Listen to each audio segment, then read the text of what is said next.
जय हिंद बच्चों। आज हम सब 12वीं कक्षा बिहार बोर्ड के लिए इतिहास पाठ्यक्रम के चैप्टर 9 पर परिचर्चा करेंगे। आज के हमारे परिचर्चा का जो विषय वस्तु होगा उसका नाम है विदेशी यात्रियों के विवरणों के अनुसार मध्यकालीन भारतीय समाज। विदेशी यात्रियों के विवरणों के अनुसार मध्यकालीन भारतीय समाज। विदेशी यात्री हमारे भारत में मध्यकाल में कुछ विदेशी यात्री आए थे। उन विदेशी यात्रियों ने भारत के मध्यकालीन समाज के बारे में क्या लिखा, क्या देखा, इसी संदर्भ में हम सब आज परिचर्चा करने वाले हैं। सबसे पहला प्रश्न कि भारत में अनेक सारे विदेशी यात्री अलग अलग कालों में आए, तो उन विदेशी यात्रियों को उनके देश के अनुसार अगर क्रमिक रूप से देख लिया जाए तो भारत में सबसे पहले यूनानियों का आगमन हुआ था सिकंदर के नेतृत्व में।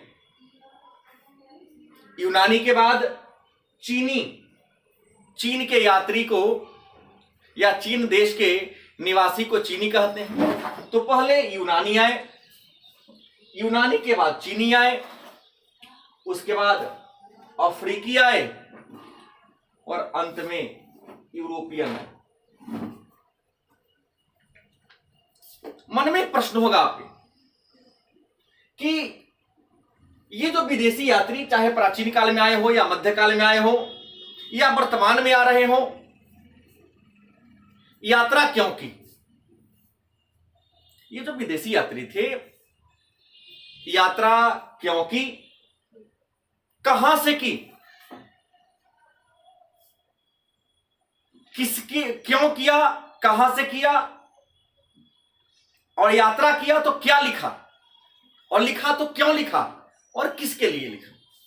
इस प्रकार के प्रश्न आपके मन में आते होंगे कि विदेशी यात्री भारत में क्यों आए, आया तो कहां से आया, आया तो लिखा यहां के बारे में तो क्यों लिखा, और लिखा तो किसके लिए लिखा। इस प्रकार के प्रश्न आपके मन में उठता होगा। तो सबसे पहले प्रश्न का उत्तर दिया जाए कि विदेशी यात्रियों ने यात्रा क्यों की। तो यात्रा करने का उद्देश्य होता है जानकारी हासिल करना। यात्रा का हमारे जीवन में बड़ा महत्वपूर्ण स्थान है। उसका एक ही उद्देश्य होता है कि नॉलेज प्राप्त करना। और भारत के महान घुमक्कर राहुल सांकृत्यायन हैं,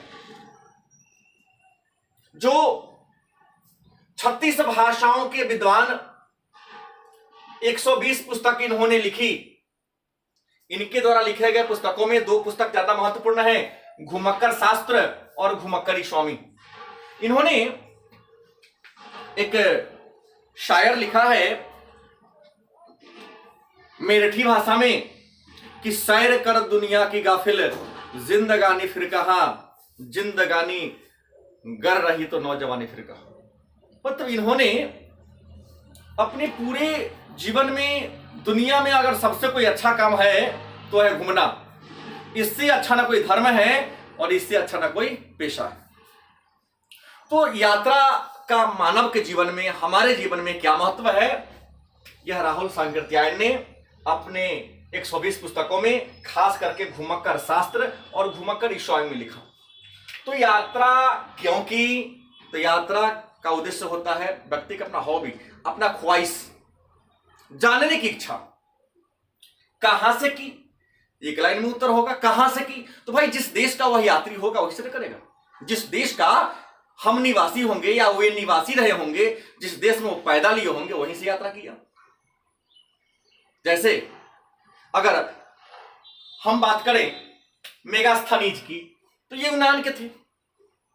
तो कहां से यात्रा किया? तो यूनान से किया।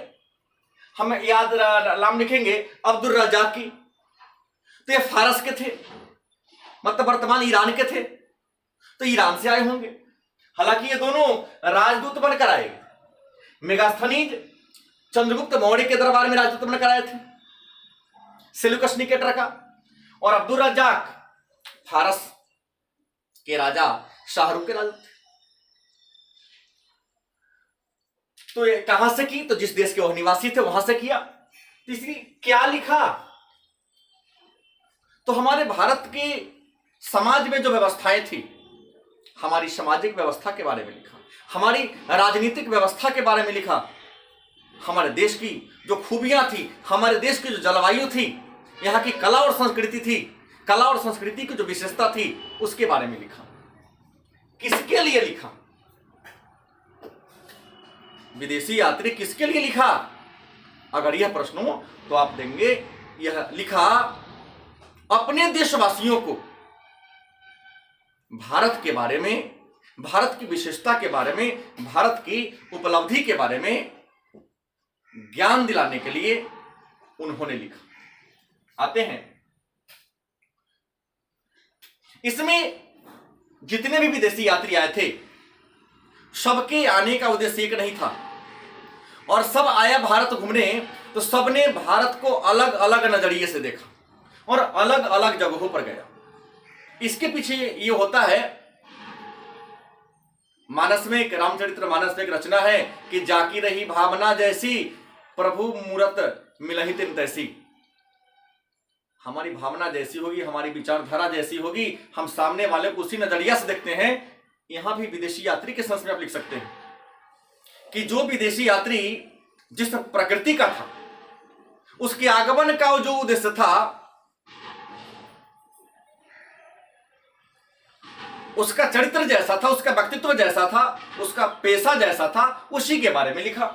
जैसे मेगास्थनीज अब्दुल रज्जाक राजदूत था, तो दरबारी शान शौकत के बारे में लिखा, शासन व्यवस्था के बारे में लिखा। फाहियान और हुएनसांग यह भारत आए थे, क्यों? तो भारत में जो बौद्ध धर्म की पुस्तक थी, उन पुस्तकों की खोज करने, संकलन की, इकट्ठा करने। अफनासी निकितीन और फरनाओ नुनीज, अफनासी निकितीन और फरनाओ नुनीज यह घोड़ा का व्यापारी था, तो भारत में आया तो इन्होंने व्यापार के बारे में लिख दिया कि भारत में व्यापार करना फायदेमंद है या घाटे का सौदा है। व्यापार करे तो किस बाजार में जाए, कहां जाएंगे तो अधिक मुनाफा होगा। तो व्यापारी आया तो व्यापार के बारे में लिखा। फ्रांसिस वर्नियर मुगल काल में आया था, चिकित्सक था, तो उन्होंने अपने विवरण में चिकित्सा के बारे में, औषधि के बारे में लिख डाला। जीएस लिबी देव संगीतकार और नाटककार थे, तो इन्होंने अपनी पुस्तक में संगीत और नाटक के बारे में चर्चा किया। टैवर्नियर जो कि जौहरी थे, जौहरी उसे कहते हैं जो धातु की परख करता है, कौन सी धातु, इसके क्या गुण है। तो टैवर्नियर जो जौहरी थे, यह भी मुगल काल में ही आए थे। शाहजहां के काल में मुगलकालीन भारत में आया था। तो ये आए तो गोलकुंडा चले गए घूमने। गोलकुंडा, जिस खान से हीरा, विश्व प्रसिद्ध कोहिनूर हीरा निकला था, उस खान का दर्शन करने को। वह खान कैसा होगा जहां से विश्व की सबसे सुंदर, कीमती और प्रसिद्ध हीरा निकला था। तो यात्री आए तो यात्रियों का जैसी मनोवृत्ति थी, जैसा उनका पेशा था, वैसा लिखा। पहले तो सिकंदर का आगमन होता है 326 ईसा पूर्व के आसपास भारत पर।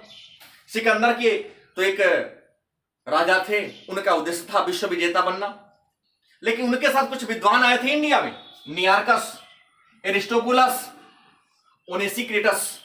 सिकंदर के साथ आने वाले ये 3 विद्वान थे। इन्होंने आया तो यहां की शासन व्यवस्था के बारे में, राजाओं की स्थिति के बारे में लिखा।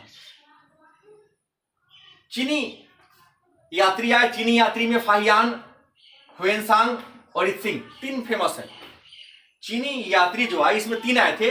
सबसे पहले फाहियान, यह चंद्रगुप्त द्वितीय विक्रमादित्य के काल में आया था।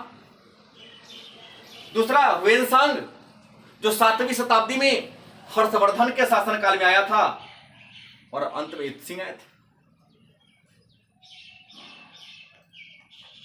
ह्वेनसांग को यात्रियों का राजकुमार कहते हैं। उसके बाद अरब के यात्री आए थे। अरब के यात्रियों में इब्न खुर्दाब, अल मसूदी और अल बरनी प्रमुख है।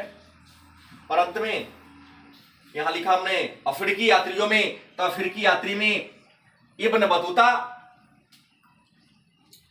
और इटली के भी यात्री आए थे। इटली के वेनिस नगर के रहने वाले थे मार्को पोलो। इन्हें मध्यकालीन यात्रियों का सरताज कहा जाता है। इनके बारे में कहा जाता है कि भारत के समुद्री रास्ता की खोज करने वाले वास्को डी गामा और अमेरिका के समुद्री रास्ता की खोज करने वाले क्रिस्टोफर कोलंबस भी मार्को पोलो के यात्रा विवरण, नाम है उसका मार्को पोलो की यात्राएं। मार्को पोलो की जो यात्रा विवरण है उस किताब का नाम है मार्को पोलो की यात्राएं। इसके लेखक रस्टिसियन दे पिसा हैं।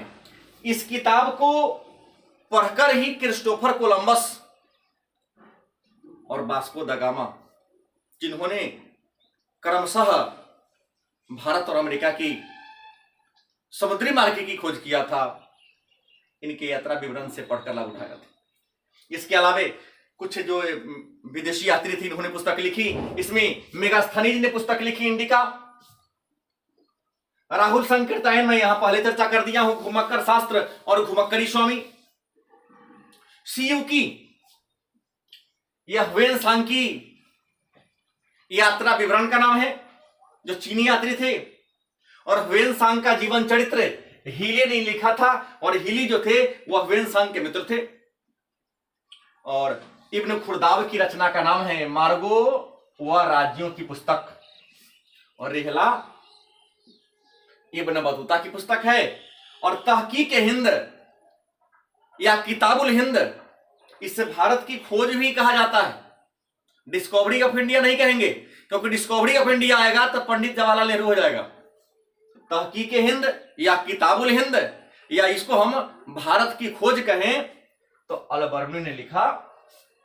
और इन सारे विद्वानों के द्वारा भारत के बारे में ही, भारत के प्रशासन के बारे में, भारत के व्यापार के बारे में, भारतीय समाज के बारे में चर्चा किया गया है। धन्यवाद।